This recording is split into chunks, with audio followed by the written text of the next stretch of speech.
How the Lord Buddha teaches the Dhamma.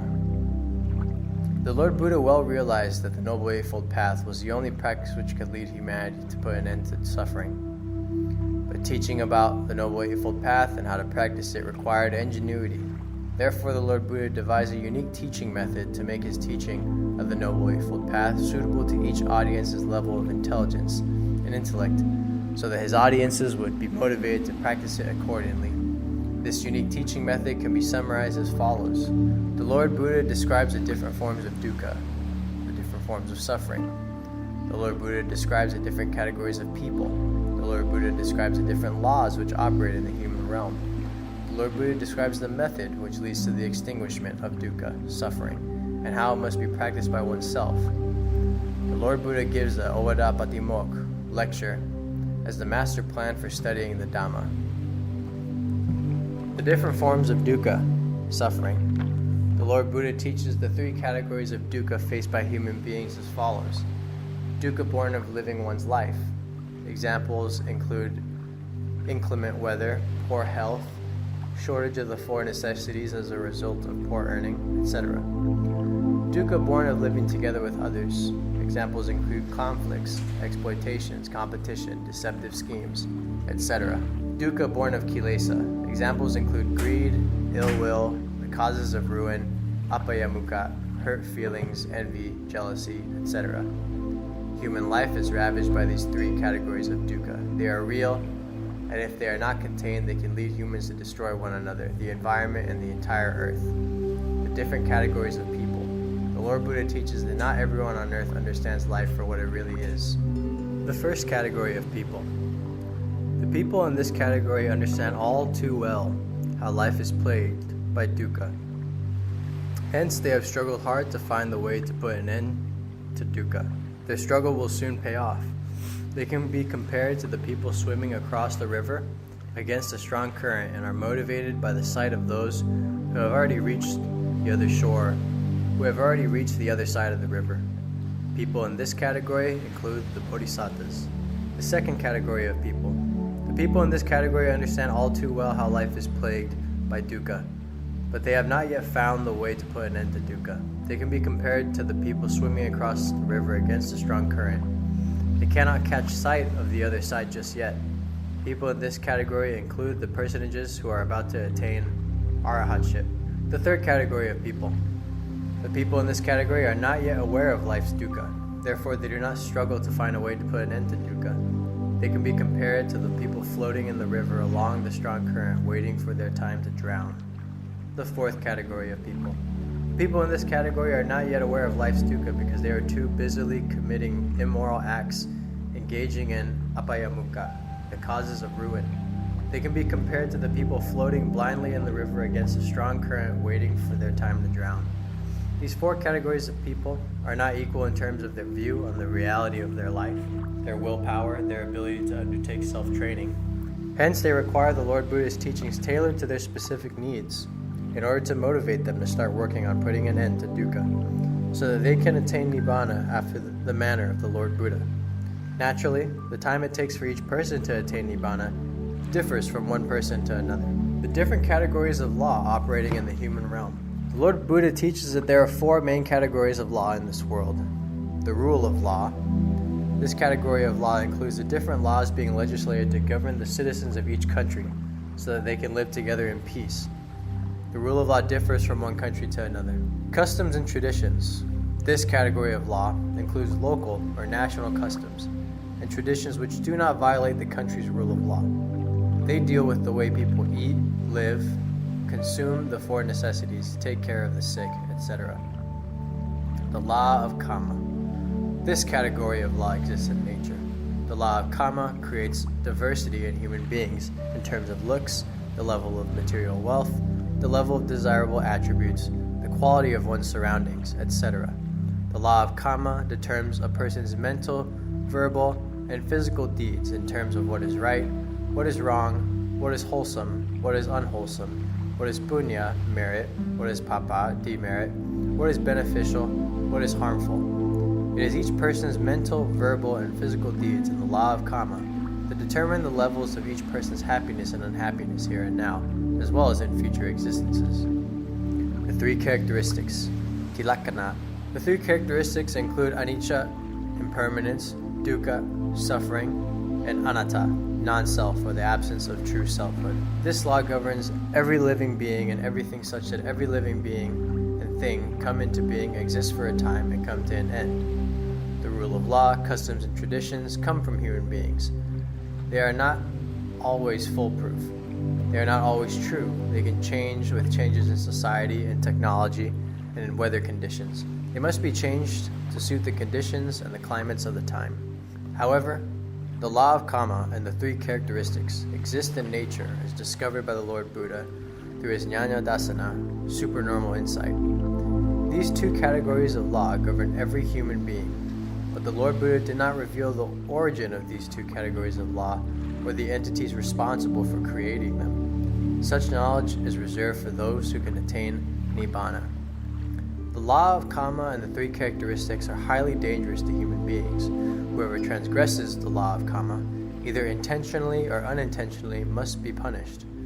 He is not punished for his misdeeds just here and now, but in future existences as well. When someone transgresses the law of karma just once, he may be punished for his misdeed untold times, which of course is hardly fair.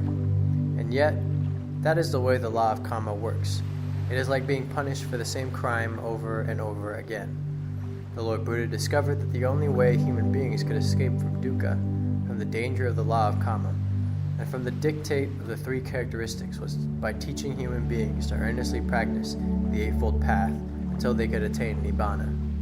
The reason is that nibbana is the realm of existence which is devoid of dukkha, devoid of the ill consequences of one's misdeeds, and devoid of the dictate of the three characteristics. Nibbana is the realm of existence which is characterized by eternal bliss and purity. The practice leading to the extinguishment of dukkha. The Lord Buddha teaches the practice of the Noble Eightfold Path as follows. One must be one's own refuge, for no one else can. A person who has undertaken self-training to the fullest extent can find refuge in Nibbana, which is difficult to attain. This Lord Buddha's saying attests to the fact that the extinguishment of one's dukkha must be carried out by oneself. No one else can do it for him. To extinguish dukkha, one must be able to attain Nibbana, which is an extremely difficult feat. To attain Nibbana, one must practice as follows. One must endeavor to undertake self-training to such an extent that the level of his physical, verbal, and mental purity matches that of Nibbana. Once the level of one's physical, verbal, and mental purity matches that of Nibbana, one will be able to see Nibbana, attain Nibbana, and be one with Nibbana. Once a person can be one with Nibbana, the purity of Nibbana can be deployed to extinguish his dukkha and the root cause of his dukkha. To attain Nibbana, one must have already undertaken self-training to the fullest extent. One must have already possessed the following 5 attributes to the fullest extent. Satta, faith. One must already have a deep faith in the Buddha virtues and must have already endeavored to undertake self-training to the fullest extent for the purpose of putting an end to dukkha. A strong constitution. One must have already been in the earnest habit of taking care of one's body and must have already known how to exercise moderation in regards to the consumption of the 4 necessities. Humility. One must have already cultivated breadth and depth of knowledge, ability, and self-reliance. One must have already cultivated generosity and the wish to see others happy, the wish to help those in need, the wish to congratulate others for their wholesome deeds, whether or not they are above, equal, or inferior to oneself, and the willingness to accept the law of karma, in that wholesome deeds beget wholesome consequences. Wholesome deeds beget unwholesome consequences. Only a self-reliant and generous person can be ready to cultivate higher and higher virtues. Nothing can deter him when it comes to performing wholesome deeds. He knows his true self-worth. He is not concerned that others may not know his virtues, or doubt if he possesses such and such virtues. Therefore, he is not given to affectation. Neither is he given to pretentiousness. Endeavor. One must have already been in the habit of practicing meditation regularly, practicing the Lord Buddha's teachings earnestly, in order to continue refining his body, speech, and mind. Supernormal insight. One must have already penetrated and seen with the supernormal insight gained through his Noble Eightfold Path practice, the birth and the extinguishment of dukkha at the Lokuttara Dhamma level, leading him to see Nibbana, attain Nibbana, and be one with Nibbana. To escape from life's dukkha, from the danger of the law of karma, and the destructive effects of the three characteristics, one must earnestly practice the Noble Eightfold Path to the extent that one has fully cultivated the 5 attributes as described above. But for those who are still working on cultivating these 5 attributes, it is crucially important that they find a virtuous friend who can help them with their self-training. A virtuous friend who can serve as one's guide must possess at least the following 3 attributes. He must be a role model where the extinguishment of dukkha is concerned. He must be able to teach others how to practice the Noble Eightfold Path. He must be able to provide others with the willpower needed to work on extinguishing dukkha.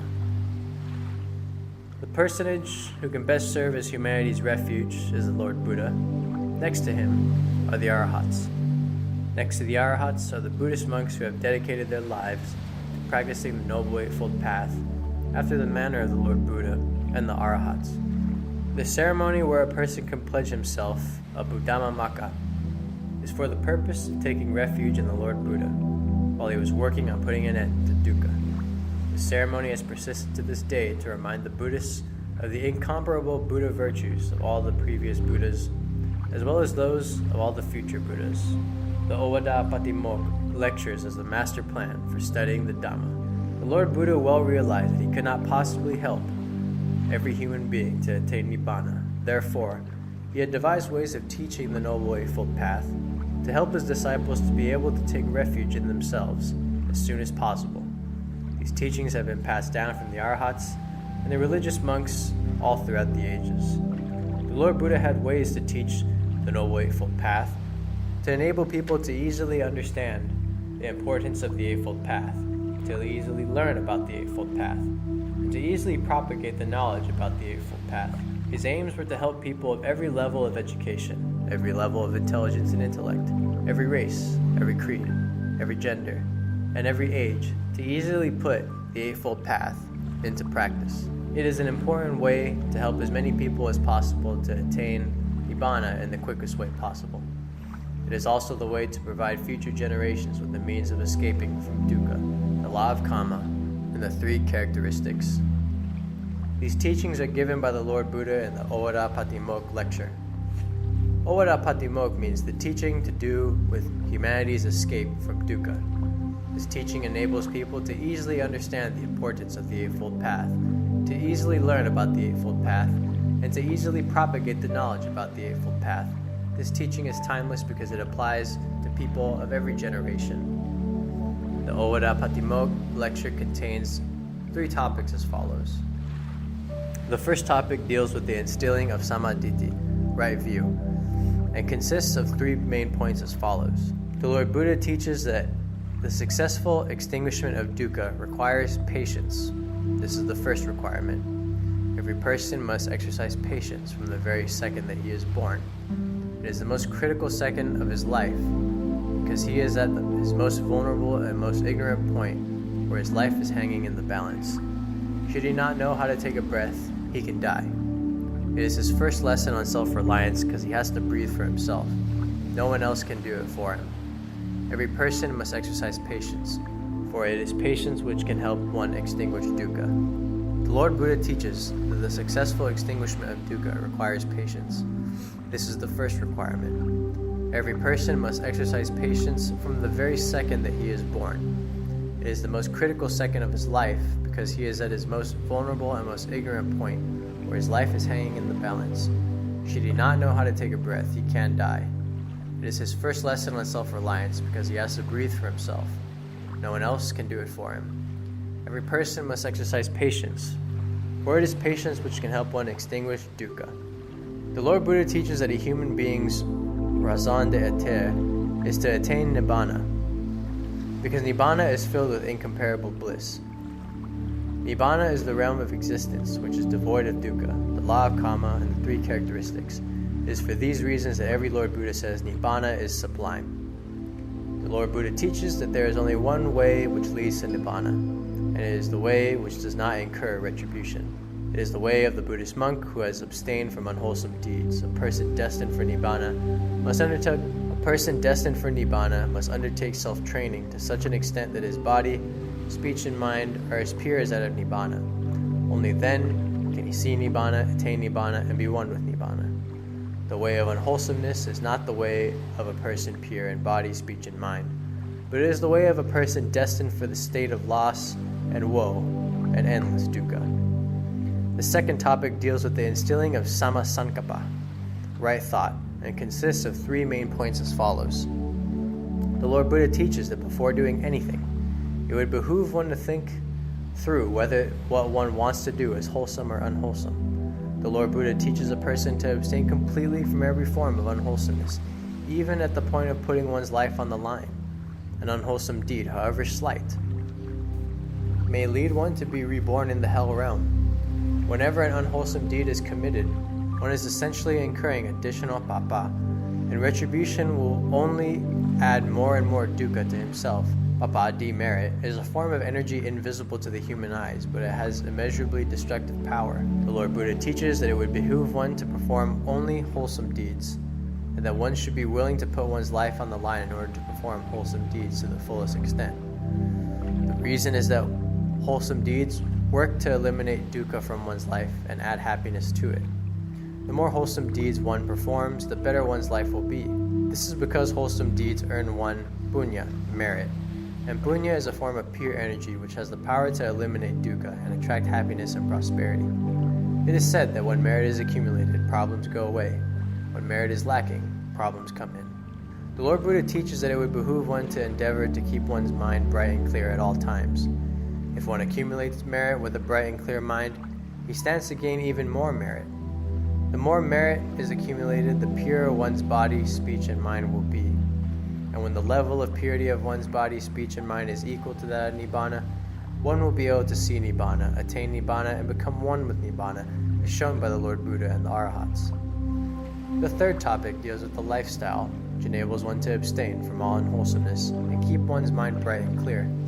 It consists of 6 different points as follows. The Lord Buddha teaches a person to take care that he does not commit unwholesome deeds verbally by not maligning anyone. It is about sama vaca, or learning to use words which issue forth from a bright and clear mind. The Lord Buddha teaches a person to take care that he does not commit unwholesome deeds physically by not inflicting harm on anyone. It is about sama kamanta, or learning to do things with a bright and clear mind. The Lord Buddha teaches a person to earn an honest living. It means not earning a living by dishonest and immoral means. This is carried out by observing the precepts and exercising good manners. It is about sama ajiwa, or learning to earn a living with a bright and clear mind. The Lord Buddha teaches a person to take care when consuming the 4 necessities, because careless consumption is a waste of time, effort, and money. It can lead to bad habits, selfishness, self-indulgence, etc. The Lord Buddha teaches a person to first of all exercise moderation in terms of food consumption. It is about sama vayama, or learning to abstain from unwholesomeness, with a bright and clear mind. The Lord Buddha teaches a person to keep his mind inside his body by choosing a quiet place to sit and sleep. Solitude is conducive to a calm and quiet mind, such that one has the time to address his weaknesses, which have the potential to drive him to commit unwholesomeness. It is about samasati, or learning to keep one's mind bright and clear at all times. The Lord Buddha teaches a person that in order for him to keep his body, speech, and mind pure, he must endeavor to steadily increase the brightness and clarity of his mind. This is carried out by earnestly practicing meditation, where one learns to keep one's mind still and quiet at the 7th base in the center of one's body. Such meditation practice is the means of refining one's body, speech, and mind so that they can be kept pure, bright, and clear at all times. The Owara Patimoc lecture was given by the Lord Buddha to 1,250 Arahats as a policy for propagating his teachings. These Arahats were charged with the task of traveling in different directions to different places in order to pass on to the people in these places the reality of life such that they would be motivated to earnestly practice the Eightfold Path. It is through the earnest practice of the Eightfold Path that one can put an end to dukkha and escape from the law of karma and the three characteristics. The Owara Patimoc lecture can be considered to be basic Dhamma knowledge in Buddhism. It serves as an entrance to Nibbana.